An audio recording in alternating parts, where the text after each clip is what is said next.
Hi welcome back to my channel. ఈరోజు కథ గుప్పెడంత మనసు 5వ భాగాన్ని వినేద్దాం. కార్తిక్ నవ్వుతూ అరుంధతి మెడపై ఉన్న పుట్టుమచ్చపై వేలు పెట్టి చిన్న కిస్ ఒకటి ఇక్కడ అంటూ దగ్గరికి వస్తుంటే అరుంధతి వద్దురా తప్పు అంటుంది. కార్తిక్ ఫేస్ మెడ దగ్గరికి రావడంతో కార్తిక్ శ్వాస తగలడంతో టెన్షన్ వచ్చేసి చెమటలు పట్టేస్తాయి. అరుంధతి అరు బేబీకి చెమటలు తుడుచుకుంటూ ఉంటుంది. తనని తాను తడుముకోవటం తెలియగానే లేచి కూర్చుని వాట్ కలనా చిచి ఇలాంటి కళ ఏంటి అనుకుంటూ వచ్చిన కళని మొత్తం గుర్తుకు తెచ్చుకుంటూ ఉంటుంది.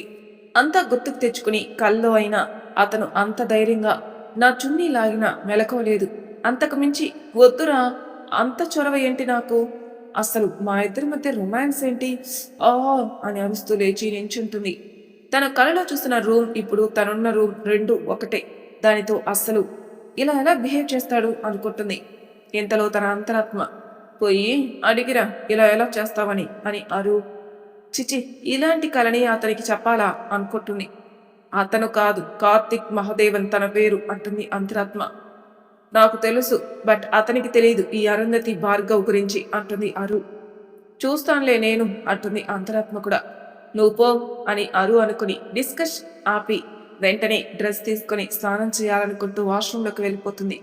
బాత్ చేసి వచ్చి అద్దంలో చూసుకుంటూ ఉంటే మెడపై ఉన్న పుట్టుమచ్చ చూసి ఈ పుట్టుమచ్చ నేను చున్నీ తీయకుండా ఎవరికీ కనిపించదు. సో కార్తిక్కి తెలియదు కదా అసలు తను అలా బిహేవ్ చేయడు. నేను నా కళ చి అనుకుంటూ నిద్ర రాక బయటకొస్తూ చున్నీ వేసుకోబోయి ఈ నైట్ టైంలో ఎవరుంటారు బయట అనుకుని వచ్చేస్తుంది. అంత పెద్ద మేడలో చిన్న చిన్న లైట్లతో వెలిగిపోతూ ఉంటుంది. అలా బయటకొచ్చిన తనకి ఎవరో తిరుగుతున్నట్టు అనిపిస్తుంది. అరు ఎవరు అనుకుంటూ నెమ్మదిగా చూస్తుంది. కార్తీక్ ఫోన్ చేతిలో పెట్టుకుని తిరుగుతూ ఉంటాడు. ఒక్కసారిగా తన కళ గుర్తుకొస్తుంది. తన డ్రెస్ వైట్ బట్ చున్నీ లేదు. కార్తీక్ వేరే డ్రెస్లో ఉన్నాడు. అరు నాకెందుకు అనుకుంటూ వెళ్ళబోతుంటే కార్తీక్ ఎవరు అంటాడు. అరుంధతి నీడ కనిపించి అరు వెళ్ళిపోబోతుంటే ఫాస్ట్గా వచ్చి ముందు నించుని నువ్వా మాట్లాడచ్చుగా ఇంకెవరైనా అనుకున్నానే అంటూ కార్తిక్ తప్పుకుంటాడు. హా అని అంటూ వెళ్ళపోతుంటే కార్తిక్ నిద్ర రావట్లేదా కొత్త ప్లేస్ అయ్యేసరికి అని అడుగుతాడు అరుంధతిని. లేదు ఏదో పిచ్చి కల వచ్చి నా నిద్రని డిస్టర్బ్ చేసింది అంటుంది అరుంధతి. నిద్రను డిస్టర్బ్ చేస్తే ఏం పర్వాలేదు నువ్వు డిస్టర్బ్ అవ్వకు అరుంధతి అంటాడు కార్తిక్. అరుంధతి కార్తిక్ వైపు ఆశ్చర్యపోయి నేనేం డిస్టర్బ్ అవ్వను అంటుంది. కార్తిక్ ఓకే అని భుజాలు ఎగరేస్తూ ఫోన్ చూస్తుంటాడు. అరు ఫోన్ చూస్తున్న కార్తిక్ని గమనించి గర్ల్ ఫ్రెండ్ కాల్ కోసం వెయిటింగా అంటుంది చిన్నగా నవ్వుతూ. కార్తిక్ అరుంధతి నవ్వును చూసి మనసులో ఇలానే నవ్వుతూ నాతో ఉండిపోవచ్చు కదా నువ్వు అనుకుని కావాలనే గర్ల్ ఫ్రెండ్ కాల్ కోసం కాదు అరుంధతి గర్ల్ ఫ్రెండ్ కోసమే వెయిట్ చేస్తున్నాను అంటాడు.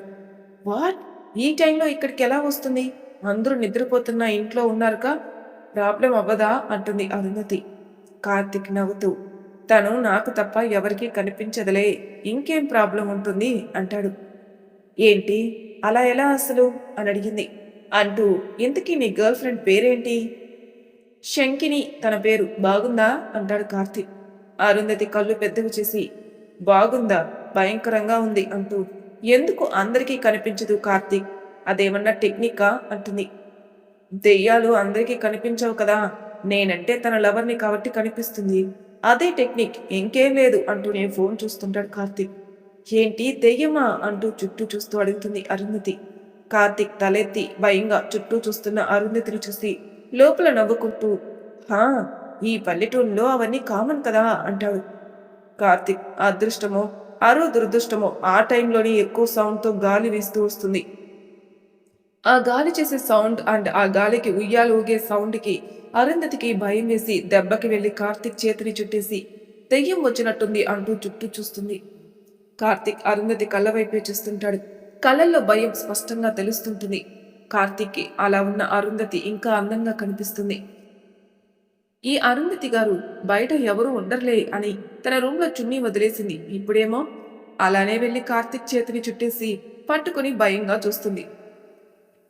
కార్తిక్ అరు భయానికి నవ్వుతూ తన వైపే చూస్తూ ఉంటే అప్పుడు కనిపిస్తుంది అరుంధతి మెడకి దగ్గరలో ఉన్న పుట్టుమచ్చ. వైట్ కలర్ అంచుకి దగ్గరలో బంగారం లాంటి మేనుపై నల్లని చుక్కలో ఎగిసిపడుతూ కనిపిస్తుంది. కార్తిక్ అలానే చూస్తూ ఏదో ఆలోచన వచ్చి తలచిందే నవ్వుకుంటూ ఆరు వైపు కళ్ళెత్తి చూస్తాడు. ఆరు అప్పుడే కార్తీక్ వైపు చూసి కార్తీక్ చూపుతో చూపు కలుస్తుంది. ఆ గాలి కూడా ఆగిపోతుంది కాసేపటికి. వీళ్ళిద్దరూ అలానే చూసుకుంటూ ఉండిపోతారు. ఇంతలో ఫోన్ రింగ్ టోన్ విని వాళ్ళ చూపులు చాలించి ఫోన్ వైపు చూస్తారు ఇద్దరు. అరుంధతి తన్ని తాను గమనించుకుని వెంటనే కార్తీక్ చేతిని వదిలి దూరం జరుగుతుంది. కార్తీక్ ఫోన్ లిఫ్ట్ చేస్తూ పక్కకెళ్తాడు. అరు మనసులో ఇప్పుడు ఏ భయం లేదు. అదెందుకో కూడా తెలీదు. చుట్టూ చూస్తూ ఉంటుంది. బయట నల్లగా కమ్ముకుపోయిన చీకటి. అంత చీకటిలో కూడా బయట పొలాల్లో పచ్చదనం చిన్నగా కనిపిస్తుంది. అలా నడుచుకుంటూ పిట్టగోడ దగ్గరకు వచ్చి బయటకు చూస్తుంది. కార్తీక్ ఫోన్లో ఏరా ఎన్నిసార్లు కాల్ చేశాన్రా, ఫోన్ ఎత్తవే అంటాడు. రామ్, రేయ్ నన్ను ప్రశాంతంగా పడుకోనివ్వలేదు. రాత్రి ఇప్పుడు నీకు నైట్ కదా, పడుకోవచ్చు కదరా, నువ్వైనా ప్రశాంతంగా పడుకోవచ్చు కదరా, నాకు ఫోన్ చేయడం ఎందుకురా అంటాడు రామ్. కార్తీక్ అరుంధతి వైపు చూస్తే దూరం అనడంతో అరుంధతి గురించి తెలుసుకోమని ఒక 8 hours బ్యాక్ నీకు ఫోన్ చేసి చెప్పాను. ఏం చేశావు ఇప్పటి వరకు అంటాడు.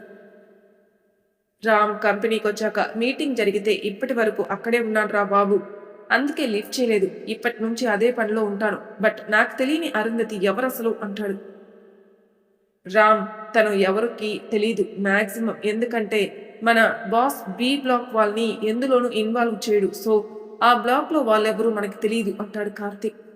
అవునా అంటూ రామ్ ఆలోచించి, నీకెలా తెలుసు? నువ్వు తనని ఇక్కడే చూశానన్నావు, అప్పుడే డిస్టర్బ్ చేసింది అన్నావు, ఎలా చూసావు అంటాడు. రేయ్, నేను ఆ కంపెనీ సీఈఓన్రా, నువ్వు కొంచెం బుర్ర పెడితే తెలుస్తుంది అరుంధతి నాకెలా తెలుసు అంటాడు కార్తీక్. రామ్ కార్తీక్ మాటలకి ఆలోచిస్తూ ఏదో తట్టిన వాడిలా, అవును కదా, నీ రూమ్లోనే అన్ని బ్లాగ్ సీసీ ఫుటేజ్ ఉంటుంది కదా, ఎప్పుడైనా చూడాలనిపించినప్పుడు చూస్తుంటావు, అప్పుడు అరుంధతి కనిపించింది కదా అంటాడు. అమ్మయ్య, బల్బు వెలిగిందిలే నీకు అంటాడు కార్తీక్. సర్లేరా, నీ అంత బ్రెయిన్ లేదులే అంటాడు రామ్. హా, నాకు తెలుసులే కానీ అని నవ్వుతూ, ముందు చెప్పిన పని చేయరా బండ అంటాడు కార్తీక్. అయ్యో, మీకు రామ్ గురించి చెప్పలేదు కదండి. 5.9 హైట్ ఉండి మెరిసే రంగుతో ఉండి స్పెక్స్ పెట్టుకుని స్మార్ట్గా ఉన్నా కాస్త బొద్దుగా చాలా ముద్దుగా ఉంటాడు. కార్తీక్కి రామ్పై లవ్ ఎక్కువైతే అలా ప్రేమగా బండా అంటాడులేండి. సరేలే బావా, తెలుసుకొని కాల్ చేస్తానులే నీకు అంటాడు రామ్. గుడ్ బాయ్ రా, టేక్ కేర్ అంటాడు కార్తీక్. రామ్ కూడా ఓకే అంటూ కాల్ కట్ చేస్తాడు. కార్తీక్ ఫోన్ ఎండ్ అయ్యాక అరుంధతి దగ్గరకొచ్చి చలిగా లేదా అంటాడు. అరుంధతి చుట్టూ ఉన్న ప్రకృతికి మైమర్చి చూస్తూ చాలా కొత్తగా ఉంది కార్తీక్ అంటూ కార్తీక్ వైపే చూస్తుంది. కార్తీక్ నవ్వుతూ చూస్తూ బాగా నచ్చింది అనుకుంటా అంటాడు. హా, నచ్చింది కానీ అని కాస్త దగ్గరికి జరిగి, నిజంగా దెయ్యం వస్తుందా, నీకు అది గర్ల్ ఫ్రెండేనా అని చిన్నగా అనుమానంగా అడిగింది అరుంధతి. కార్తీక్ నవ్వుతూ, అయ్యో అరుంధతి, ఎంత అమాయకురాలువేంటి, ఊరికే చెప్పాను దెయ్యం లేదు ఏమీ లేదు అని, చాలా లేట్ అయింది, వెళ్ళి పడుకోండి అంటాడు. అరు మనసులో, నీకు వందనాలయ్యా బాబు, దడుచుకున్న ఆ కొద్దిసేపు అనుకుని ఇప్పటి వరకు పడుకునే ఉన్నా, నిద్ర రావట్లేదు, మీరు వెళ్ళి పడుకోండి అంటుంది. నా నిద్రకి ఇంకో 1 hour టైం ఉంది అంటూ ఒక పక్కగా ముందుకు వెళ్ళిపోతూ ఉంటాడు కార్తీక్. అప్పుడు చూస్తున్నటువైపు చిన్న గార్డెన్ అండ్ ఆ ఉయ్యాల చాలా చాలా బాగుంటుంది. Light shade blue colour painting వేసి ఉంటుంది ఆ చెక్క ఉయ్యాలకి. ఇంతలో అరుంధతి, కార్తీక్ నేను వస్తాను అంటుంది. కార్తీక్ చిన్నగా, నా పర్మిషన్ అడిగే నన్ను దోచుకున్నావా అని అనుకుని అరు వైపు చూసి రా అంటాడు. అరు నవ్వుతూ కార్తీక్ వెనకాల వెళ్తుంది. కార్తీక్ చుట్టూ ఉన్న మొక్కల్ని చూస్తూ వాటిని అనలైజ్ చేస్తూ ఉంటాడు. అరు అక్కడే ఉన్న చిట్టి చిట్టి గులాబీల్ని అండ్ చామంతి పూల్ని చూస్తూ నవ్వుతూ వాటిని మైమర్చి చూస్తుంది. ఎంత చీకటైనా చంద్రుడి వెలుగులో పూలు కనిపిస్తాయండోయ్, మళ్ళీ చీకటి కదా ఎలా అనుకోవద్దు. కార్తీక్ అన్నిటినీ చూసి నెమ్మదిగా వచ్చి ఉయ్యల్లో కూర్చుని ఊగుతూ అరుంధతి వైపే చూస్తాడు. అరు పూలని మరిమేచి చూస్తూ ముద్దాడుతూ ఉంటుంది. కార్తీక్ నవ్వుకుంటూ అరుంధతి అంటాడు. అప్పుడు తేరుకుని హా కార్తీక్ అంటూ దగ్గరకు వచ్చి నించుంటుంది. కూర్చోవచ్చు ఉయ్యల్లో, సరిపోతావులే అంటాడు కార్తీక్. అరుంధతి కూర్చుందామని ముందుకు వెళ్తూ తనని చూసుకుంటే డ్రెస్ పై చున్నీ ఉండదు. ఇప్పటి వరకు కార్తీక్ ముందు అంతే ఉండడం తలుచుకుని ఎంబారసింగ్ గా అనిపించి వెంటనే నిద్రొస్తుంది కార్తీక్ అంటూ ఫాస్ట్ గా వెళ్ళబోతుంటే కార్తీక్ నెమ్మదిగా జాగ్రత్తగా చూసుకుని వెళ్ళు అంటాడు. అరుంధతి హా అంటూ రూమ్కి వెళ్ళిపోతుంది. అరు కింద పడుకుని ప్రశాంతమైన వాతావరణం నా మనసు కూడా ఎంతో ప్రశాంతనిచ్చింది అనుకుని నిద్రలోకి జారుకుంటుంది. కార్తిక్ ఇప్పటి వరకు అరువుతో ఉన్న మూమెంట్స్ అన్నీ గుర్తుకు తెచ్చుకొని అలా ఆలోచిస్తూ, నీ బాధ మొత్తంగా దూరం చేస్తాను అరుంధతి, ప్రతిఫలంగా నాకు నీ నవ్వు ఇచ్చేసాయి అనుకొని తన రూంలోకి వెళ్ళిపోతాడు. మార్నింగ్ 5:30 గంటలకి అరుంధతి ఫోన్ రింగ్ అవుతుంది. నిద్రలోనే ఫోన్ కోసం చుట్టూ తడిమి ఫోన్ చేతికి దొరికిన వెంటనే స్క్రీన్ వైపు కూడా చూడకుండా లిఫ్ట్ చేసి చెవి దగ్గర పెట్టుకుని హలో అంటుంది. స్వీటీ, చాలా మిస్ అయ్యాను నిన్ను అనే మాట వినగానే అరుంధతికి ఫుల్ స్వెట్ పట్టేస్తుంది. అంతలోని దేవుని గొంతు వినాక పిచ్చోడిని అయ్యాను అంటాడు. దెబ్బకి లేచి కూర్చుని మనసులో నన్నిక్కడ కూడా ప్రశాంతంగా ఉండనివ్వడు అనుకుని కోపంగా, సార్, నేను మీకు కట్టుబడి ఉన్నాను, ఇలా నన్ను విసిగించకండి. అలాగే మీరు నన్ను మోసం చేద్దామని మీరు అనుకుంటే నాలో మీకు గుణపాఠం చెప్పే అరుంధతి మేలుకుంటుంది, గుర్తుంచుకోండి అంటుంది. ఏంటి, ఇండియాకి వెళ్ళగానే నోరు లేస్తుంది అంటాడు దేవ్. నిజం చెప్పాను, అక్కడ ఉన్నా ఇదే చెప్తాను. మీకు అలసైపోయాను కదా, అందుకే దూరంగా ఉన్నా మీ మాటలతో ఇబ్బంది పెడుతున్నాను అంటుంది. స్వీటీ, నిన్నెందుకు ఇబ్బంది పెడతాను, నువ్వు నా జాన్ని కదా అంటాడు దేవ్. అరుంధతి మనసులో మార్నింగ్ మార్నింగే నాకు ఈ తలనొప్పి ఏంటి కన్నయ్య అనుకుని, సార్, నేను ఫ్రెండ్ ఇంట్లో ఉన్నాను, వాళ్ళు చూస్తే తప్పుగా అనుకుంటారు, సో మీరు నాకు ఫోన్ చేయొద్దు అంటుంది. ఓ అవునా, నీకు గుర్తులేనట్టుందే మన మధ్య జరిగింది, అది తెలిస్తే నువ్వు తప్పుడు అమ్మాయివి అవుతావు కదా అంటాడు దేవ్. సార్ అని వాయిస్ రేస్ చేస్తుంది అరుంధతి. దేవ్కి ఏమాత్రం తగ్గకుండా వెటకారంగా, అయ్యో, ఆ టైంలో నువ్వు స్పృహలో లేవు కదా, అయినా ఏం అందం నీది, ఒక్కసారి తనివి తీరా అందుకున్నా నా మోజు తీరట్లేదు అంటాడు. అరుంధతికి కోపం వచ్చి గట్టిగా దేవ్ అంటూ తన చేతిని గోడకేసి కొట్టుకుంటుంది. నిన్న మార్నింగ్ మట్టి గాజులు కొనుక్కొని ఒక చేతికు 3 చొప్పున వేసుకుంది. ఆ గాజులతో ఉన్న చేయి గోడకి తగలడంతో చేయి నుంచి బ్లడ్ కారుతూ ఉంటుంది. దేవ్ అరుంధతితో గట్టిగా అరిచినంత మాత్రాన నిజం అబద్ధం అవ్వదు స్వీటీ, అయినా నీకు ప్రూఫ్స్ కూడా చూపించానుగా నిన్ను నా సొంతం చేసుకున్నట్టు, అలాగే ఇప్పటికి కూడా చెప్తానుగా నువ్వు నా సొంతమని, ఎంత హక్కు ఉంటే చెప్తాను స్వీటీ, ఆలోచించు అని నెమ్మదిగా చెప్తాడు. వెంటనే కోపంగా, సో నువ్వు ఎంత గింజుకున్నా నువ్వు పూర్తిగా నాకు కావాలి అంటాడు. అరుంధతి చేయికైన గాయం నుంచి బ్లడ్ పోతున్నా ఏ బాధ అనిపించట్లేదు. బట్ దేవ్ మాట్లాడే మాటలకి గుండెని పిండేసినంత బాధగా అనిపిస్తుంది అరుంధతికి. దేవ్, స్వీటీ, బాగా గుర్తుంచుకో ఇది అంటూ అలాంటి ఇంకో స్వీట్ మూమెంట్ని అది త్వరలో ఈ స్వీటీ నాకు అందిస్తుంది, అర్థమైందా అంటూ కన్నింగా నవ్వుకుంటూ, ఈసారి నువ్వు ఖచ్చితంగా స్పృహలోనే ఉండాలి స్వీటీ, నాతో డేట్ నువ్వు అంగీకరిస్తావు, అంగీకరించేలా చేస్తాను కూడా, నేను ఆ టైం కోసమే ఎంతో వెయిటింగ్ స్వీటీ అంటాడు. అరుంధతి ఏం మాట్లాడుకున్నా మౌనంగా ఏడుస్తూ ఉంటుంది. దేవ్ నవ్వుతూ మాట్లాడు అంటాడు.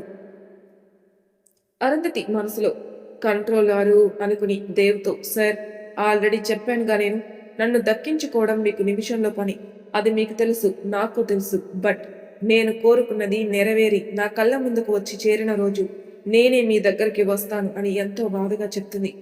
దేవ్ మనసులో అదెప్పుడు జరగాలి, ఛ, అయినా నేనే త్వరగా సొల్యూషన్ ఇవ్వాలి ఆ ప్రాబ్లంకి అనుకుని అరుతో బాయ్ స్వీటీ అంటే అరుంధతి బాయ్ అంటుండగానే దేవ్ నవ్వుతూ చెప్పడం చెప్పడం మర్చిపోయాను, నీ ఫిగర్ తలుచుకున్నా కూడా మత్తెక్కిచ్చేస్తుంది తెలుసా, నాకు నీ అందాల్ని ఒకసారి రుచి చూయించి ఇంత విరహ వేదనకి గురి చేస్తున్నావు అంటాడు.